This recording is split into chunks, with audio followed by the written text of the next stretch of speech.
Howdy, brothers and sisters. Let's try this again. You know, talking about this, reading the Bible, reading God's words, it gets frustrating trying to tell people. And you show them the words. You show people the words. It's like this whole darn thing. The hamster just jumps out the little escape hatch in the back and runs away. Everything up here just stops. You know, Lord, please take the time. Let's get into it. Let's go over here and look. Luke wrote Jesuit Bible, chapter 13, verse 35. Let's go over here.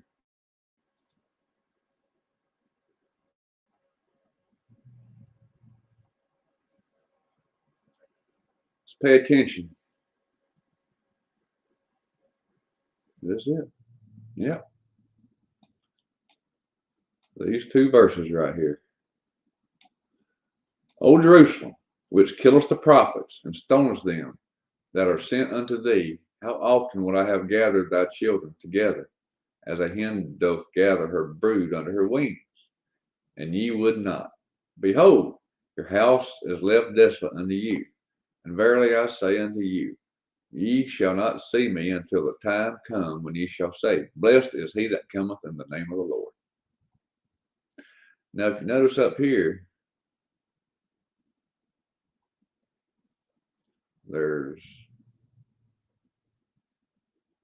see what's up there. Okay, now let's go over to Matthew. Let's find this verse in Matthew. All right, now.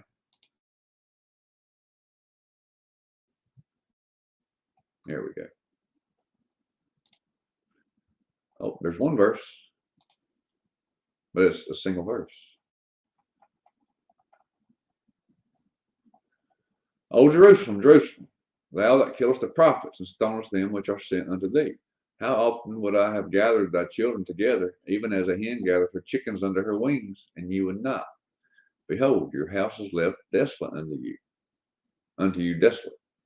For I say unto you, ye shall not see me henceforth, till ye shall say, Blessed is he that cometh in the name of the Lord.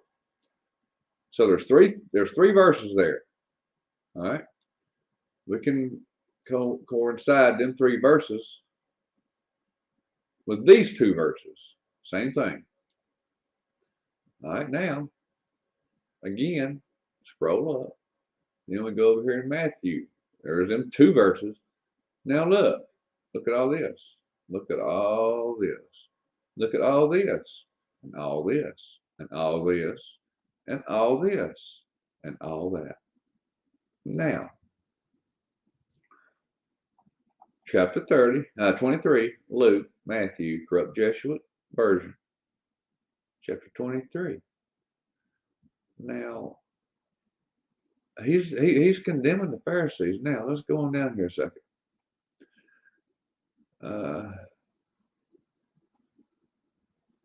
People that listen to the doctrine of the Pharisees are twofold more the child of hell than the people you listen to.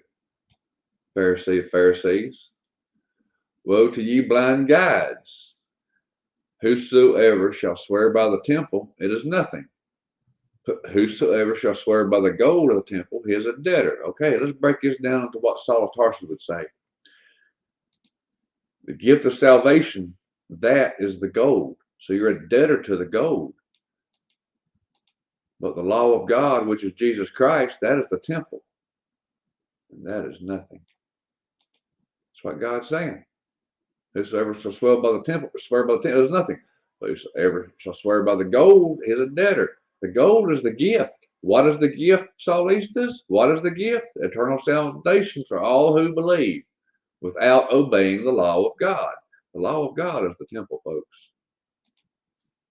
Ye fools and blind, for whether is greater, the gold or the temple that sanctifieth the gold? The gold is nothing without the temple. All right.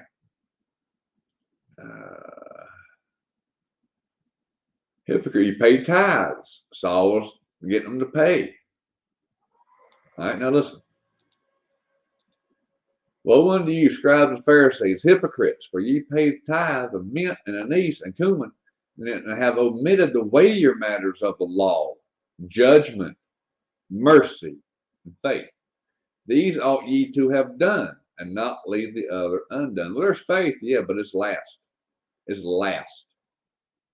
And law is mentioned before faith. Judgment and mercy is mentioned before faith. Ye blind guides, which strained a gnat and swallow a camel. That's the fair Saul.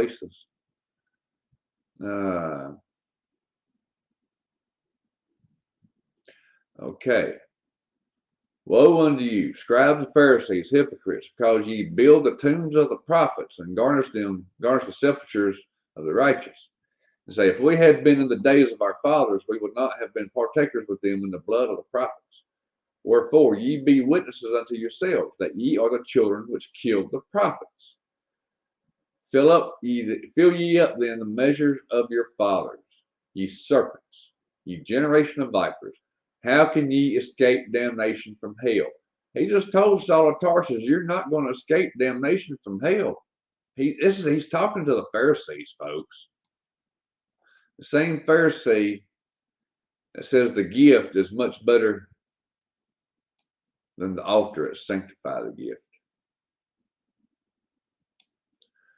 The same Pharisee says the gold you're in debt to. But the temple means nothing. Y'all don't see it, and it's sad. All this, verily I say unto you, all these things shall come upon this generation. Oh, look at here. This would have called Saul of Tarsus out too. Wherefore, behold, I send unto you prophets and wise men and scribes, and some of them you shall kill and crucify, and some of them you shall scourge in your synagogues and persecute them from city to city, that upon you may come all the righteous bloodshed upon the earth.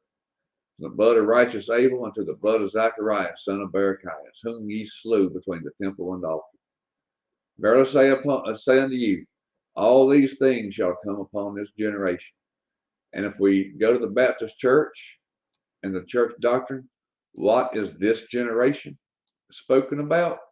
The church. Or not there. Yes, it's the same generation as you want to claim. You're that generation. You're this generation. Well, you know what this generation is going to get? That right there. That right there. From 36 all the way to verse 1 has been omitted out of the book of Luke. See, there's talking about stone. Yeah. It just said, sent unto thee. It kind of clears Saul of Tarsus, because Saul of Tarsus was scourging them from city to city. And he was given authority to do that from the Pharisees and the Romans. That's why that was taken out of Luke. And if we look over here, which was written first, Luke or Acts? Luke was written before Acts. The evidence to support this assumption is not great. Now, wait a minute. Which written first? Luke, Acts was supposed to be a sequel.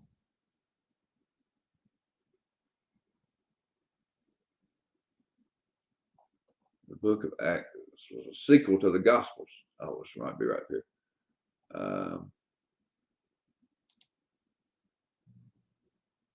Okay, let me get down here.